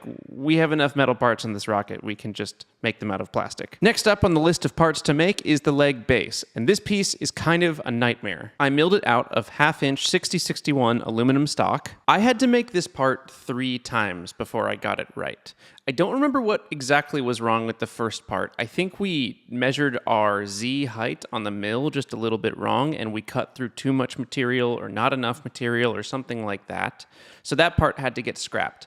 Then I made a second part which came out perfectly, and as I started tapping the holes for the part, I don't have good footage, of course, of it, I broke a M2 tap, it's a 2mm tap, inside one of the leg attachment holes. This part has 20 holes that you have to tap in it. There are 12 that are M3.5, those are pretty easy holes to tap, and then there are an additional 8 that are M2, and so those holes are really hard to tap, and if a tap breaks inside one of those holes, the part has to be scrapped. There's not enough space to like drill out the tap or do it in a bigger size. It's it's really like I'm working with the minimum amount of metal here, and so it's easier to just redo the part entirely. Anyway, really good learning experiences all around, but very frustrating in the moment. There were a lot of operations here that also would have benefited from a 4th or a 5th axis here on the mill, but since I didn't have it at the time, what I did is I 3D printed these little jigs to hold parts so that I could effectively drill on a drill press or a hand drill. You can see some footage here of me drilling out holes on these brackets to hold the legs and the struts. Later on, I end up tapping these holes, not because we have to put an actual screw in there, but because when we epoxy the carbon fiber struts into the hole, you can get really good bonding or surface adhesion on the carbon fiber strut end of the problem. But if you tap the hole, you create lots of mechanical ridges, and you actually create more surface area for the epoxy to grip onto, especially since some of these parts end up in tension. Tapping these holes before you epoxy the carbon fiber rod in turned out to be a really smart move. One super quick caveat to that, though, you have to get rid of all of the tapping oil. Any type of tapping fluid, cutting fluid, whatever, it has to be completely gone. I soaked these parts in acetone for a long time. I ran a lot of solvent over these to make sure that we got rid of all of the tapping oil, because any improvements that you make because of this tapping, you're going to get rid of them if you have that tapping oil on there. That is going to like completely prevent having a good bond there. So that's the only caveat to this. For the leg base, I had to use a hand drill to drill out the leg attachment holes manually. These holes are not completely perpendicular to each other because the legs are sort of at an angle, you're like 95 degrees, 97 degrees, something like that. And so having this little 3D printed drill tool allows me to make those drills at just the right angle in just the right position every time. There's quite a lot of footage of me epoxying these parts in place. I used Loctite high sol for this, the same Loctite that I use on fin fillets, on other epoxy operations. It's one of my favorite epoxies, and it works quite well. Now, there's a little bit of slop or a little bit of wiggle room in the size of the holes versus the size of the carbon fiber rods, especially since I tapped those holes.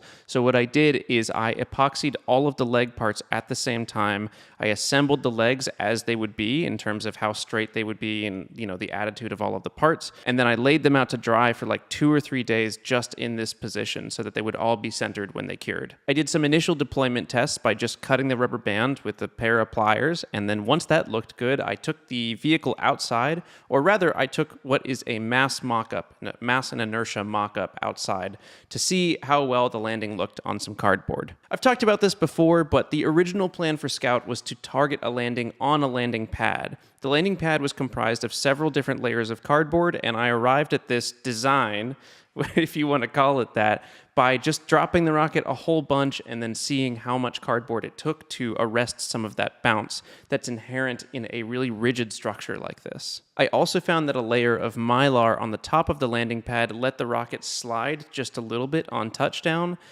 This is a really helpful thing because if you can't slide, you end up tipping over. Ultimately, though, as you'll probably know if you're watching this far into the video, I'm sure you know it by now, but we ended up removing the landing pad from Scout F because between the inertial guidance, or like the dead reckoning ability of Scout, the positioning ability, and the actual control ability of the vehicle, we could not target a landing pad as I thought we could. So we just had to touch down on the dirt, which means that we still had that bounce problem. So what I did for that in some of the later flights is I attached some linear dampers to the struts. I cut the strut just a little bit shorter, and I tried out several different linear dampers, all the while crying for my wallet as I bought them from McMaster Car. And it turned out that these little guys, these little linear dampers right here, they worked pretty well, so I ended up attaching them to the end of the strut.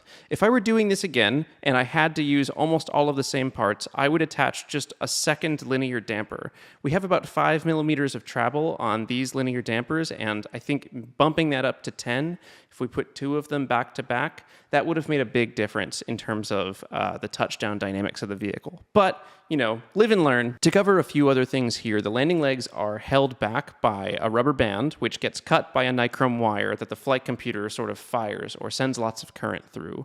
The only time we've had this fail, at least with the Scout program, is on Flight 4. I set the deployment altitude just a little bit too low, and there's a deployment altitude, but then there's a safe altitude.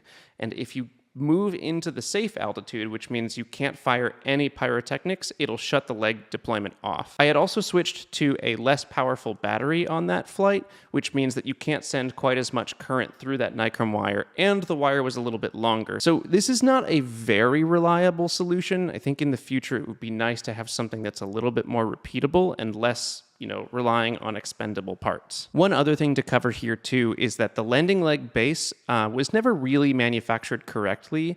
The base that we ended up flying with, I think I was missing about 1 millimeter of aluminum at the bottom, so I must have messed up something with my Z height measurement when I did the milling operation, because in some of the later flights, I noticed that the legs were folding out way too low, and it was because of the little corners that hold the legs up. The leg base is what sets the deployment angle of the legs, basically. That's where the stop is, that stops the motion of the legs flipping out.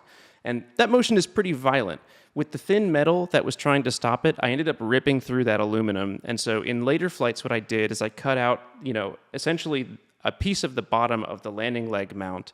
I just milled it out, and then I epoxied the whole face to the bottom of the vehicle to essentially just add a new piece of aluminum down there, and that seemed to work well enough. If I were doing this again, I would like to do it with a different leg design. These legs do work, but if you're not targeting a landing pad, you need some way to absorb that shock. It turns out it doesn't matter how many times you can get close to the ground at a low velocity. If you don't have good legs, you're gonna tip over every time, and it is so frustrating to do that. So if you're doing something like this, spend the time on the legs. Spend good time on the legs. All right, so with all of this covered about the landing legs, let's move on and talk about avionics and telemetry. In terms of avionics, the star of the show for Scout is Ava, which is a computer that I built back in 2020, or at least I designed it then. I've manufactured it a couple of different times in slightly updated revisions. AVA stands for All Vehicle Avionics, and it does exactly as you would expect. It flies everything that I build. It flies Scout, it flies on high-powered rockets that have control, it flies on high-powered rockets that have no control, it deploys parachutes, it does all sorts of stuff. I designed Ava back in 2020 with the goal of never needing to design another flight computer for at least 5 years, and so far, it's working out pretty well. Specifically, in terms of sensors that we use here, we have an IMU, which is the Bosch B&O 055. We also have a high-gravity IMU and a backup IMU, neither of which are that important, but the high-gravity is the KX134, and the backup is the LSM60S3. We have a barometer on board, which measures the air pressure and helps us figure out what our altitude is, and that is the TE MS5611. It's a pretty fancy little sensor, but it's very accurate. It is not, however, accurate enough to do all of the stuff that we need. We can't just use the barometer alone. It's a very noisy sensor, as you can see in some of this flight data here. So when we're looking to find out how far above the ground we are or how far downrange we are, we use a few sensors and then fuse them using something called a Kalman filter. We'll talk about that in a second. To wrap up the sensor portion of this, we also use a GPS on board, which is the U-Blox Zoe M8Q. The GPS is the same story as the barometer, which is that it gives us good data. It's helpful to know where we are in terms of latitude and longitude and GPS altitude, but it's not good enough on its own. So the barometer, the GPS, and the IMU all get combined in this Kalman filter. I've mentioned before that Scout uses dead reckoning, which is that we just trust the IMU implicitly from the pad, and this is sort of true and sort of not. When I say that we're using dead reckoning, I mean that we are still using a Kalman filter. We're still fusing the accelerometers with the GPS and the barometer, but we're mostly trusting the accelerometers, almost exclusively at this point. The flight time is 10 seconds, and over the course of those 10 seconds, if the GPS and the barometer stayed at 0, it would affect our altitude a little bit, but we would pretty much have a normal flight. Actually, we would have an almost entirely normal flight too, because the Kalman filter does a lot of error checking at this point to make sure that the data that we put into the system is valid. And so if the GPS were giving bad data, we would just reject it anyway. Back to electronics though, we have a couple other things going on. We have some cameras on the rocket, and these are RunCam split hybrid cameras. I don't really know what the exact name of these cameras are. I've seen them listed in a bunch of different ways, but they are very good. Okay, they're actually called FPV 4K Camera RunCam Hybrid 2 HD Recording Camera with Dual Lens Phoenix 2 Analog FOV 145 degrees QR code parameter settings 18G micro FPV cam for FPV drone and RC hobbies. It doesn't matter what they're called. It's just the one with the 2 lenses, and it also can shoot 4K sometimes. There is one camera that's outside the airframe pointed downward, the down-looking camera. That's a RunCam split hybrid,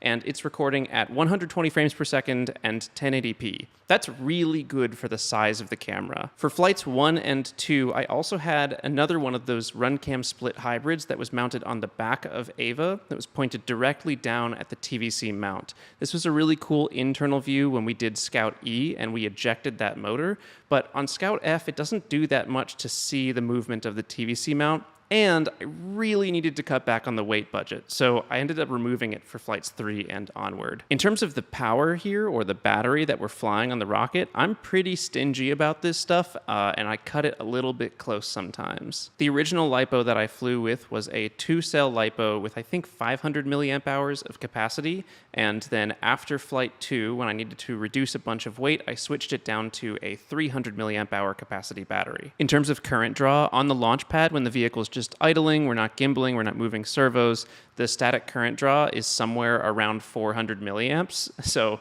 it's a little bit close. We can idle on the pad for about 30 minutes before it's a real problem. I also carry a LiPo charger with me to every launch so that I can test the vehicle, then reboot it, charge the battery again, and then turn it on for flight. While we're talking about power, most of that power is going to those run cams. It's going to those hybrid 4K, whatever you want to call them, cameras. They draw quite a lot of current, and they actually hate being at 7.4 volts. You're sort of teetering on the point at which they will shut off. Some of these cameras advertise that they can work at 5 volts. I have not found that to be that reliable. So what I actually did on the last few flights of the vehicle is I added in series a second LiPo, just a 1S LiPo with like 100 or 200 milliamp hours. to the camera circuit. And so the camera ended up at 11.4 volts. It was a little sketchy circuitry-wise, but it did seem to work, and it improved reliability.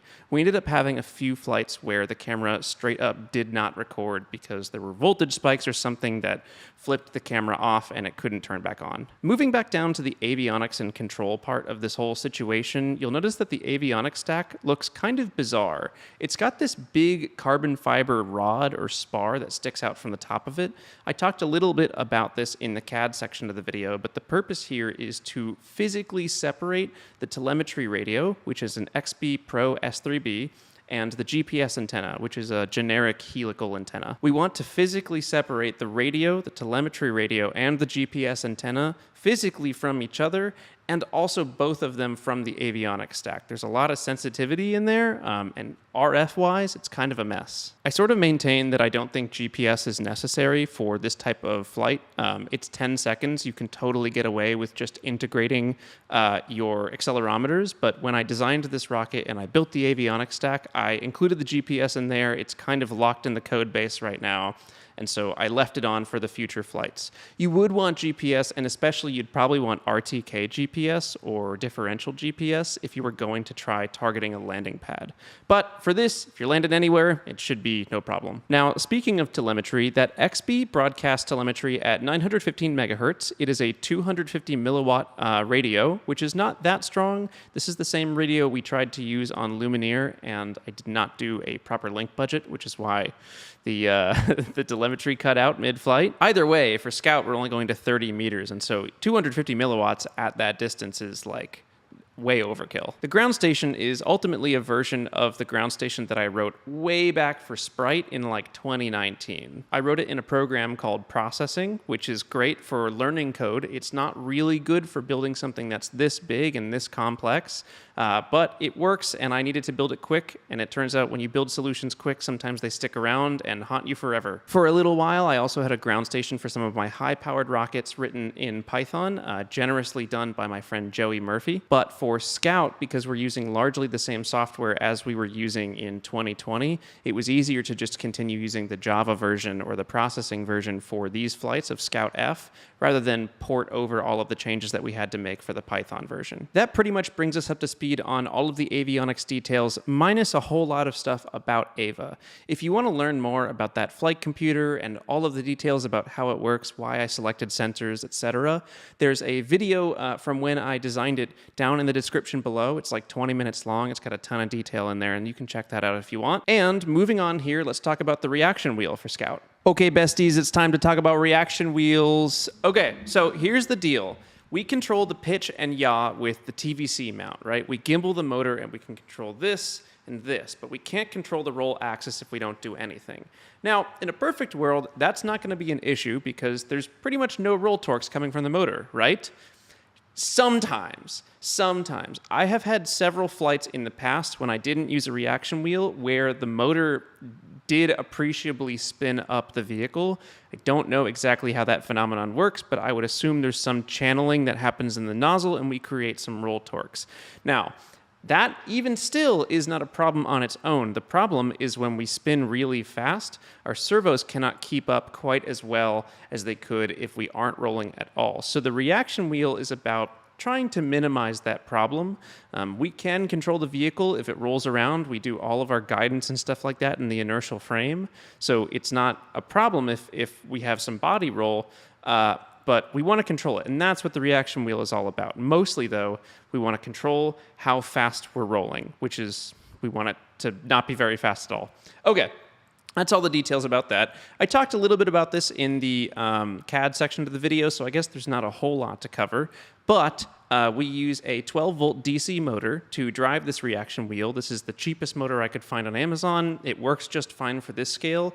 It's definitely, like, not ideal. I wouldn't do this if I were redesigning it from the ground up, but I know that it works well enough, and I have gains, like PID gains, that I know that they work well enough. So that's why I keep choosing it. As for the wheel itself, initially I made the wheel and housing on my Tormach 440 mill. This is another thing where I wanted a lot of practice with the mill. The housing certainly did not need to be made out of metal, and frankly, the wheel didn't either, But as I build bigger parts, there are parts that need to be made out of metal, and so I wanted to get practice with smaller pieces. The wheel has 3 spokes in it. I didn't do anything to balance the wheel because we aren't spinning it that fast, so a little vibration is not a big deal. And the housing is a piece that I'm quite proud of. It looks very nice. Initially, I wanted to heat shrink fit this wheel onto the shaft, so I slightly undersized. I'm talking like 1 or 2 thou undersized the wheel hole to fit on the shaft.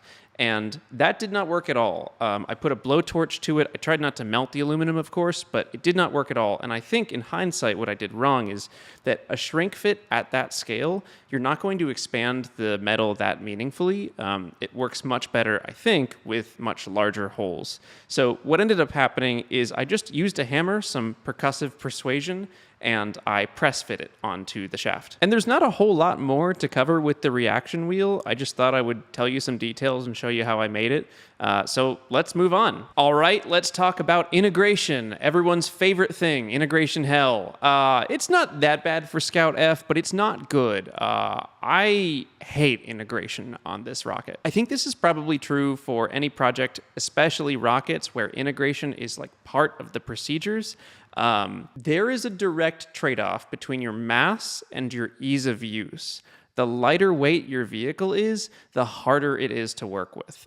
This is true in a couple of different ways. Like, it's definitely true in a control systems perspective, but it is also true in terms of integration. By the way, when I say integration, I'm talking about putting the avionics into the vehicle, putting the reaction wheel into the vehicle, moving things around between flights. I have to remove the whole TVC mount between flights so that I can mount a new motor in there for landing. I have to reinstall this whole throttling mechanism. There's all this weird stuff that has to go on in the background that doesn't really get seen. And I'm so convinced that there is it is like a law of the universe. There's a direct trade-off between how easy your rocket is to work with and how light it is. I would love more than anything to do another version of Scout that is built kind of like a lot of liquid rockets that I see right now, or a lot of student-built liquid rockets, which means you've got a ton of C-channel, or you have a ton of structural interior, and then you have an aesthetic exterior that's just focused on aerodynamics and stuff like that. So that when you want to work on the rocket, all you do is you pull that C-channel out. You just move the whole internal of the rocket external. What we have right now, though, is a bunch of different parts that are attached at a bunch of different points with these screw holes. And so you're like moving around the avionics stack and you're like trying to figure out where the screw hole is before you screw it in, and it looks really great and beautiful in the footage, and it is such a pain to actually do in real life, especially with that TVC mount. The other problem with integration is cable management. Cable management gets a little bit tricky at the small scale, especially when you don't have a whole lot of space inside the airframe. Remember how that CAD looks where the avionics stack is right above the TVC mount? I want you to think about what happens to all of those much larger servo cables and the big plastic pieces. There are 4 of those plastic servo cable things that have to sit somewhere in there, and they have to not interfere with the top of the motor as it's gimbaling back and forth. TVC jams have been a problem for me in the past. I don't think Scout F ended up having any, but I worked really hard to try and mitigate that. What does that look like? Honestly, because you can't see inside the airframe, it just looks like a bunch of jostling them around. Another thing that just sucks about integration here is managing the cables that come outside of the vehicle. So we have at least 3 cables that have to come out of the avionics windows on the side of the rocket, which, by the way, is already a mess in itself. Having holes that big in your rocket is not confidence inspiring. Either way, when I want to take the avionics stuff out, I don't have good access to the screw terminals on Ava, so I have to take all of the cables that come out. That is the landing motor cable, that's the landing leg cable, so there are 2 different pyro cables there. There's an arming cable, and then there's a battery cable, so I suppose there's 4. I have to take all of those and shove them into the airframe, just hoping that they don't contact each other in a problematic way. Before you offer solutions for this too, I totally understand that there are better ways to do this. Like, you could put a connector in there, you could make a wall segment that's on the side of the avionics bay. There are ways to fix this stuff. But it gets heavier as a function of those ways. Adding connectors adds weight, especially at this scale. I had an XT30 or XT20 connector that was connecting the camera from the top of the vehicle to the bottom of the vehicle. I took it off and it saved like 8 grams, which is huge at this scale. This rocket is 1 kilogram and I am definitely counting individual grams here. Also, moving around a rocket with these big spindly legs is kind of a pain too. If the legs are out, you risk bending them, you risk breaking some of these joints on the metal base, like the leg base, which is terrifying because of how long it takes to produce the leg base. And then if they're folded in, it can't like sit nicely on something. Again, because these legs are so spindly, you can't like put it on a nice surface and just let it rest.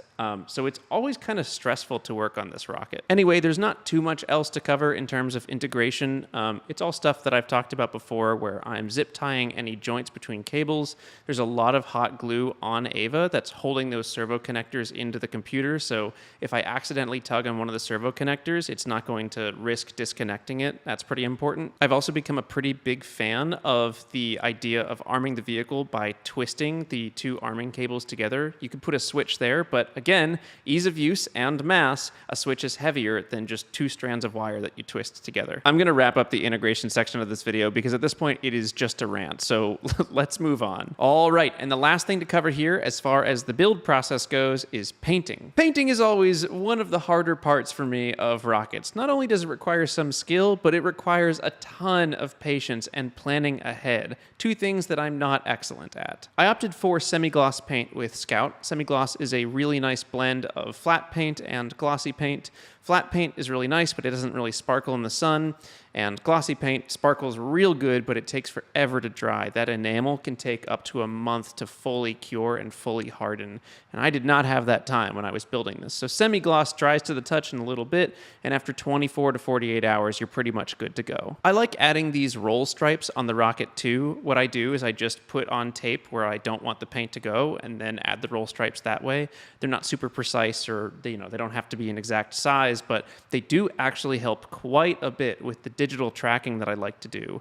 I like to go in post-production, digitally stabilize the vehicle so that I can see the exact attitude, and it allows me to understand a lot more clearly what the rocket is doing in flight. Sometimes these things are called fiducials. You'll see them all over rockets, especially in the test campaign, especially like right now SLS is on the launch pad, and they've got those little fiducial things, those little black and white checkerboard things, everywhere. When this thing launches, they're going to use all of the camera angles that they have to digitally stabilize or basically get a reference for exactly where the booster is, each part of the booster, and they'll be able to see the flexing, they'll be able to see the vibration, and at a much smaller scale, this is what we do on Scout. In terms of labeling and text and logos for my rockets, generally I'll go one of 2 ways. Sometimes for larger rockets that go really high and fast, I'll actually paint on the logo. And I'll do this by either ordering or making my own stencil, applying the stencil to the vehicle, doing a really careful spray paint job, and that lasts a really long time, and it's really good if you have a lot of patience.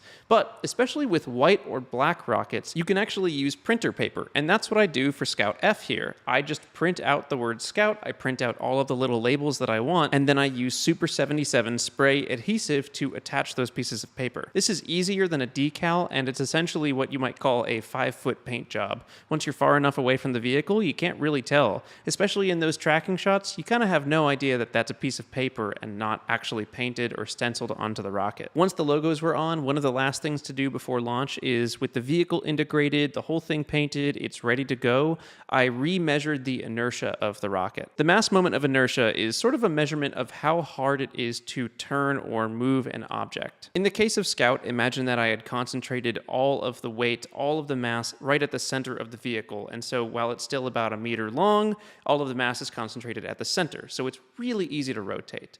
And now imagine that I put all of that mass at both sides, at both ends, so in that setup, it's a lot more difficult to rotate the vehicle. And and measuring the mass moment of inertia is basically what we're doing here.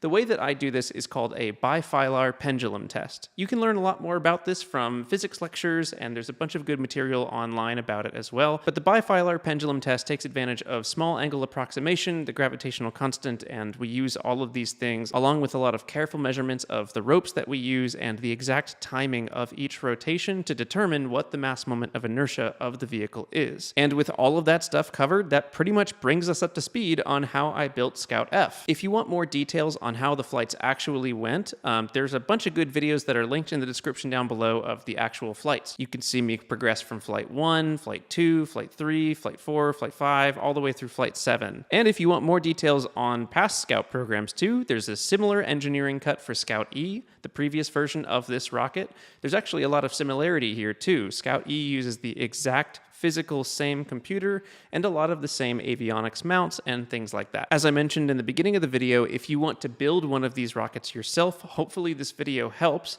And if you want the actual step files, the physical CAD files for these parts, all of these parts on the rocket, those files are linked down below on Patreon where you can support this project. Anyway, I hope you enjoyed this video. This is not the type of thing that should, in theory, succeed on YouTube, but I think it's really nice to make sure you document as thoroughly as possible all of the details of a project so that 5 years, 10 years down the road, you can go back when you can't remember any part of it and you've got it all documented. So that's the purpose of this. I hope it helps you, and I'm sure it's going to help me in the future. I frequently reference the past engineering cut for Scout E. That's all I got for now. Thank you very much for watching. My name is Joe Barnard. May your skies be blue and your winds be low.